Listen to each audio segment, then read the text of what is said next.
ہماری اگر آپ جو ہے نا جنریشن آفٹر جنریشن یہ دھوکہ ہوا ہے.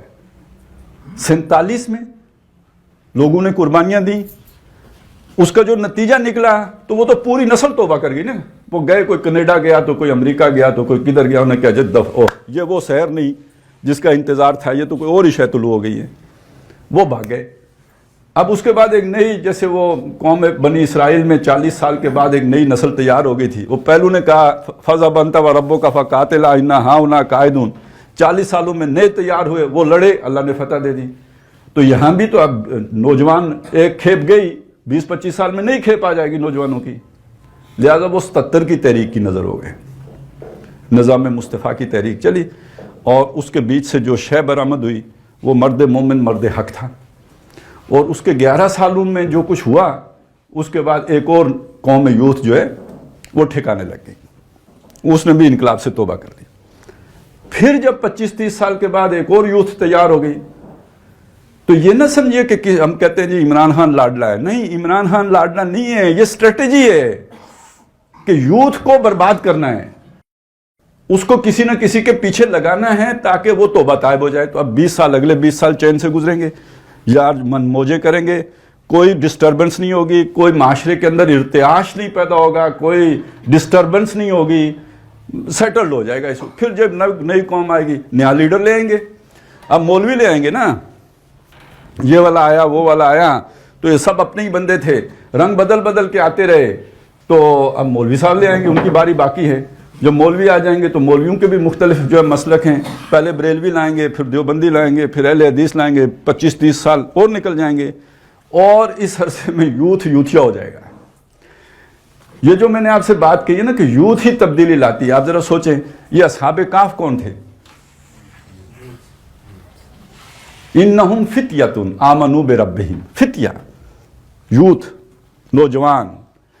اچھا, موسیٰ علیہ السلام پر ایمان, ویسے تو ایک قوم تھی نا, پوری قوم ان کو مانتی تھی, لیکن جو ان پر جان نچھاور کرنے والے لوگ تھے وہ قرآن کہتے وہ چند ہی تھے.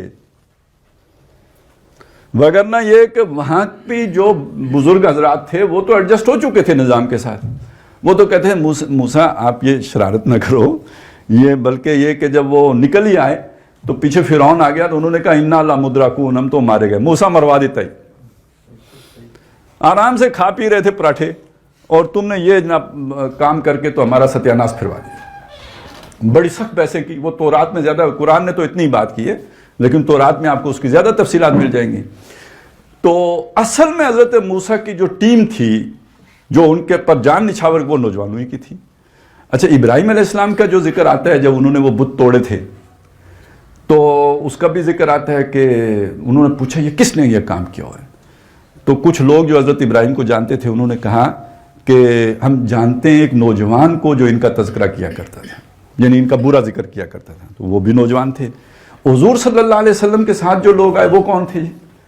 آپ کی اپنی عمر 40 سال, باقی سارے ہی تقریباً آپ سے چھوٹے, یعنی آپ سے قریب 3 حضرت ابو بکر تھے جو 37.5 سال کی عمر تھی, حضرت علی تو بالکل ہی ینگ تھے, باقی سارے اس کے بیچ میں ٹین ایجر بھی تھے.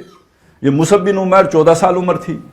تو یہ سمجھ لیجئے کہ کسی بھی قوم کا جو اثاثہ ہوتے ہیں, خاص طور پہ انقلاب کے اعتبار سے یوں سمجھیے جو کور ٹیم ہوتی ہے, انقلاب کے اعتبار سے جو اس کی جو نیوکلس ہوتا ہے ریولوشنری پارٹی کا, وہ نوجوانوں پر مشتمل ہوتا ہے.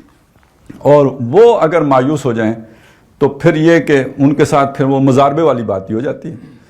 جیسے مزاربہ بدنام ہو جاتے ہیں, تو ایسے ہی پھر وہ والی ایک پوری نسل پھر تبدیلی کے نام سے چڑ کھا جاتی ہے. جیسے آج معاشرے میں لوگ مزاربے سے چڑ کھاتے ہیں تو اسے 420 کے مترادف سمجھتے ہیں, حالانکہ مزاربہ ایک دینی اصطلاح ہے, مشارکہ کے مقابلے میں کے ساتھ جو ہے ایک مزاربہ ہے. تو لیکن وہ بدنام ہو گیا, تو وہ لفظ ہی بدنام ہو گیا, بے شک دینی جو ہے وہ اصطلاح ہو.